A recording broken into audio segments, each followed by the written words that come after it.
Ago, but something just didn't feel right. I checked the message and it was from my Uncle Vinny stating that Julie had been in a wreck and people are dead. Moments later, my husband and I discovered the most crushing news. 3 confirmed deaths: Evie, Marlena, and Christine. I completely spiraled out of control, screaming that it wasn't true. The news of their passing hadn't settled yet, and my next thought was, where are the twins? Knowing that the only sisters I had are forever gone still haunts me today. They will never get to be physically present for any future events. I don't get to tell Marlena that I love her and I never hated her. I wish we had gotten closer as kids, but certain circumstances led to our drift. I envied her for how smart she was. I looked up to her so much, and all I wanted was to do what she did. I loved her for who she was, and I knew she had issues with her sexuality when we were younger, but I never asked her anything. I just kept her secret safe until she was ready to come out. Christine is missing out on her high school experience right now. Homecoming has passed, and midterms are coming up. Well, now they finished since it's Christmas break. And I just wish I could have seen her get all worked up about the big moments in school. I already know she'd be stealing my clothes since they wouldn't fit me anyways. She did it before, and I know she'd be doing it now. But I don't get to experience any of that anymore, Mom. Did a single thought cross your mind as you piled your sons, your daughters, your nephew, Evie, and Brandon into that fucking truck? No. Not one thought crossed your mind now, did it? I knew that the upcoming months would be difficult, but I wanted nothing more than to have custody of my brothers. And I did get custody of them less than 2 weeks after I had my first daughter, Everly. It was the best birthday present anyone could have ever asked for. I tried to remain supportive of you, despite my anger I had towards you. The twins remained angry and full of hatred for a long time, and me still being in contact with you made it worse. I was blinded by you pretending to be okay and then nothing happened. I remained confused and frustrated for a long time, and my frustration quickly turned to anger when you and your mother, Terry, tried to use me for money. Terry had stated in a phone call with me in July of 2021 that, quote, you need to file a wrongful death lawsuit because you will win the most between you and the Monte Cappa family since the Krotzer family can't afford an attorney. Once you win, half of that money will go to your mother since she is entitled to it, end quote. I finally figured out that you asked me to get custody of Austin Garrett so you could swindle me into handing over the entire Social Security check that I receive every month for them. Who's that check from? Mom? Your dead husband. Who's entitled to that check, Mom? Austin and Garrett. The check is for them and whatever is needed. You can shut your mouth and listen. I have no issue paying bills for the house as long as they were in my name. Why should I benefit your credit score if your ass is sitting in jail? I refuse to give you a single cent because you deserve nothing. My anger knocked a little common sense into me with the help of those closest to me. Just like someone predicted I was being used like a puppet, I stopped talking to you because you needed financial help from your only daughter, who was doing the biggest favor known to mankind for you. I am taking care of your sons like they're my own. They have always been my sons since I was 6. I've taken care of them since I was 6, Mom. Where were you? The only differences between me and you when it comes to those boys is that I actually love and care about them. I'd fight for them and protect them with everything I have, and you didn't, and you made that very clear before. And after, you completely wrecked our entire world. I not only had to help them still grieve the loss of their dad, but I had to help them grieve their sisters and you. But I grant most of the credit to their counselors for helping them through their battles. I love them to death, and I'm so proud of how far they have come. And I know you talk to other inmates as if they are your friends and brag about Austin and Garrett's great successes, but you had nothing to do with it. They managed to get the amazing grades and landed an honorable spot their freshman year of high school, all on their own. I never once checked their grades because they were honest with me about their classes and how they did on their tests. The boys you knew before you ruined them are no longer the young man they have become today, no thanks to you. Not only did you also lose Christine and Marlena, You lost the 3 remaining children you had once true motives came to light. You can thank Terry for trying to evict us out of our childhood home that you asked me to move back into to get custody of the twins. You can thank her again for making it extremely difficult for me to handle legal matters with my attorneys. You can thank her also for not giving me a notice about the electric bill not being paid, that was in your name, by the way, on her behalf for 2 months. The electric was going to be shut off the next day, start of winter. As if killing our beautiful sisters wasn't enough, you and Terry continued to make all of our lives miserable. But here I am, still standing free, by the way. Dragging this case on kept pushing the knife deeper into my heart. As a mother of 2 beautiful little girls, I could never do what you did. And God forbid I ever do, I will own up to it like a real woman and beg for my consequences, as you should have while you laid in your hospital bed crying, oh, woe is me. Christine and Marlena are thought of daily, and there's not a moment that goes by where I wish they were here to hold their nieces and love them like the best aunts in the world. Christine was one of the first to find out I was pregnant with my first daughter, and she cried happy tears. Hearing the excitement in her voice brought tears to both my eyes and my husband's eyes. Since Mama, aka Christine, couldn't be here to see her beautiful baby niece, we decided that naming our first daughter after her would be the best way to contribute to the amazing impact Christine left on those who loved her. Everly Christine Paxson.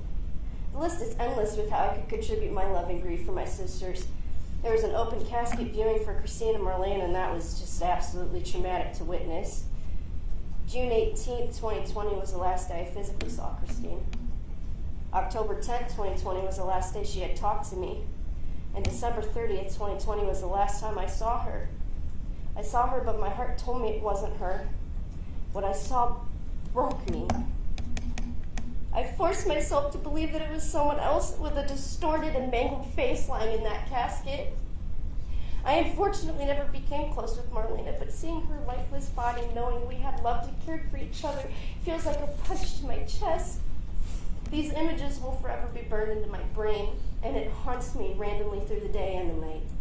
I'm happy you got to see the damage that was poorly covered up, and honestly, that is all you deserved. But the twins, myself, and the community, which is full of friends and family, deserve to visit with our sisters at their final resting place, not hidden away on a shelf awaiting your furlough approval, since you killed them and you just don't deserve to put them to rest. With that being said, I'm requesting that I receive both Marlena and Christine's ashes. Christmas is past, and I believe that it would be the greatest gift anyone could receive. They are being kept by our grandmother because she wants our mom to lay them in their final resting place, and she doesn't deserve that. We deserve them more than anyone, and I have plans in the future to make jewelry and other items out of their remains to give them to those closest to Christine and Marlena. I'd love to be able to hold on to a piece of them for the rest of my life. I want the twins to hold on to a piece of them as well, especially when they graduate high school. Marlena won't be there to cheer them on, and Christine will never get her chance to walk across the stage. The twins holding on to a piece of them allows them to walk with both of their sisters. Can you shove aside your pride and grant me that request, Mom? If you truly love your kids like you say you do, then you can and will grant me that request. It's the least you could do after dragging us through hell and back. Oh, and by the way, I'm thankful I didn't pick up your parenting skills over the years. I'm proud of myself for breaking generational curses and creating positive memories. I am and always will be the mother and woman you could never be. That's it. The twins are doing well. They're doing fantastic. Thank you. Next person.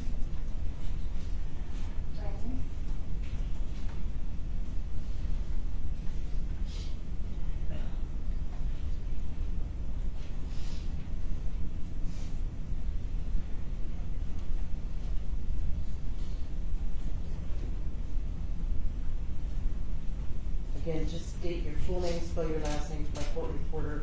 Just talk to me. My name is Brandon Michael Krotzer, Krotzer. I just want to start out by saying that my heart bleeds for the loss of my friends and for the loss that the families experience. And one of the hardest parts is that Julie would always say that she had our best interests at heart, and then all this happens. She She plays the victim and yet tells you she's the hero. Which is why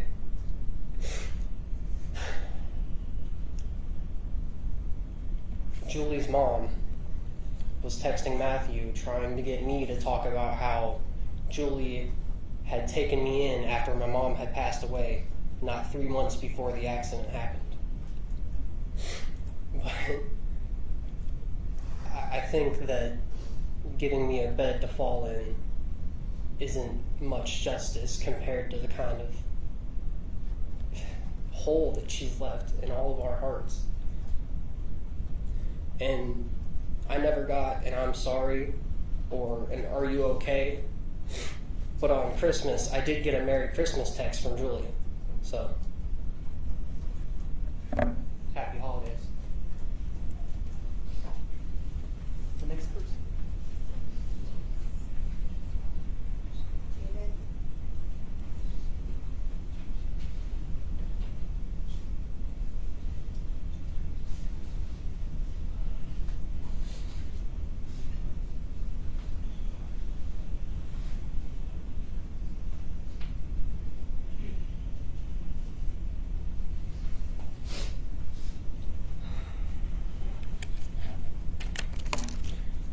My name is David Montecalvo. That's Montecalvo. I'm Evie's older brother, and I'd like to start off by sharing with you my perspective of the night of December 13th, 2020. I was relaxing with, at the time, was my girlfriend. We were watching a movie called Interstellar. I've never seen this movie before, and I was loving it. Maybe 45 minutes until it was over, my phone rang, and I looked to see who it was, and it was my grandmother, Donna. When I answered the phone, she told me that my little sister, Evie, was in a car accident, and I should get to my mom's house ASAP. I asked her if she was okay, but all she said was, "Honey, just get to your mom's." I rushed to my mom's and was met outside by my grandpa, Glenn. He hugged me and apologized, and as he apologized, in my head I thought that meant he and my sister were the ones in the accident, and if he's here, then my sister would be inside. I walked into my mom's house and panned the room. Among everyone in my kitchen, I saw my mom crying, my Papa Jeff, and my Grandma Donna. I also saw a state highway patrol officer, but I did not see my sister. My mom saw me enter the room and got up from the table. She ran over to me and hugged me crying, and while this was all in motion, I could hear my grandmother say she didn't make it. I fell to my knees with my mother and I started to cry. We cried for what seemed like 10 minutes. Not long after getting off my knees, I felt hot and dizzy. Being that it was cold outside, I stepped out to get some fresh air. I walked off the porch, and as I looked into the street lined with my family's cars and people just arriving, I took a deep breath and then vomited multiple times all over my mother's lawn. Now, I did not decide I wanted to speak first today because I was the closest with my sister. You see, you've taught me a lot about regret over the past 2 years. While you and your defense team were drawing out the inevitable, I spent that time thinking. I thought about all my memories with my sister, and there weren't enough. I regret not being there more. I regret not being her best friend and not taking her on any of my favorite hikes. I decided I wanted to be the first one to speak because this is my way of being there for her one last time. I can still recall some of the first few nights when we moved into our home in Ravenna. It was late 2012 and we were very young, 10 and 5. We would sit in the living room at night and rewatch the same couple movies over and over. Our favorites were Zeus and Roxanne, Shiloh, Far From Home, The Adventures of a Yellow Dog, and Homeward Bound, The Incredible Journey. All amazing family movies, but what they all had in common was their storylines all pretty much revolved around the animals in the movie. You see, my sister and I obviously had quite a few things in common, but one thing we shared strongly was our love and interest in animals. Yes, almost all boys and girls are interested in animals, but my 5-year-old little sister wasn't as easily frightened like other girls her age. If we were walking around and found a snake, she wasn't afraid to help me catch it. And if I was fishing in the creek right outside her home, she'd be the one helping me turn up rocks for worms. This behavior carried over into her personal life as she got older. Now, hearing a story about her picking up a random snake she found while being out with her friends wasn't abnormal. Our love for animals was magnified when we brought in a clawless cat that was thrown out. We loved her with all of our hearts, and we would often have arguments about who the cat liked more and silly things like that. My sister had an immense amount of love for that cat, and I decided to mention this to you because now, instead of seeing my sister in her cap and gown at graduation or in her white dress on her wedding day, instead of seeing my sister during any of her special occasions, I can only see her through the objects she left behind. And when I look at what is now my pet, I don't see an average house pet. I see the materialization of my sister's love.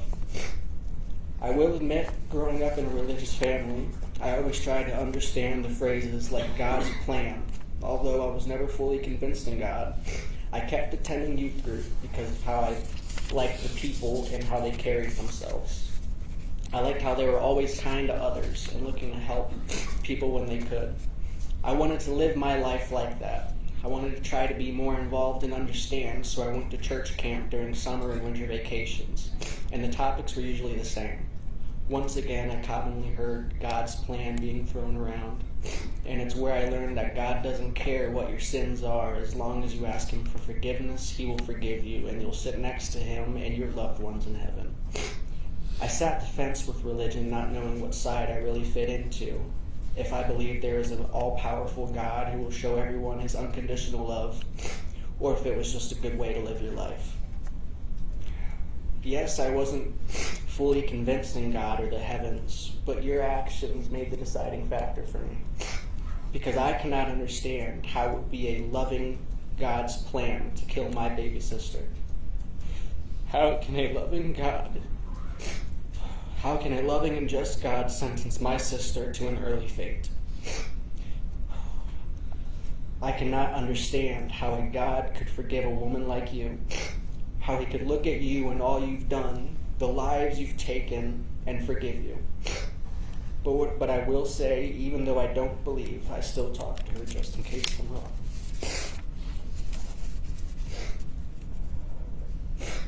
Evie was a caring and loving beacon of light for her peers and positively impacted the lives of her classmates and friends. My sister didn't get into fights at school. She always did great with her grades and was even on the honor roll a couple times. Although I wouldn't say when we were younger, I was very proud of her and her academic success, even though she was multiple grades behind me. In all aspects of her life, she was an angel. I can tell you this with such assurance because the same night you killed my sister and I tried to fall asleep in her bed, I received worried messages from over 10 of her friends. As I laid in bed talking to these little kids, they asked me if my sister was dead and what was happening. I wouldn't give them any information pertaining to what had happened, and I didn't want to break the news to them, but I could feel that every single one of those kids cared for it and loved my sister. You see, Julie, you didn't just take my sister away from me, or my mother's daughter, or my grandparents' grandbaby. You took away a beloved figure to a great number of children in this community. I will admit to you, when this first happened, I didn't care how, but I wanted you dead. I wanted to see you carried into your grave the same way I had to carry my little sister into hers. I was told it would get easier to deal with grief over time, but that I would have to face it every day, and that's the only ways it'll get easier. Every day I have to wake up and face the fact that you killed my sister. That's all I have. Thank you. I heard she was a wonderful child.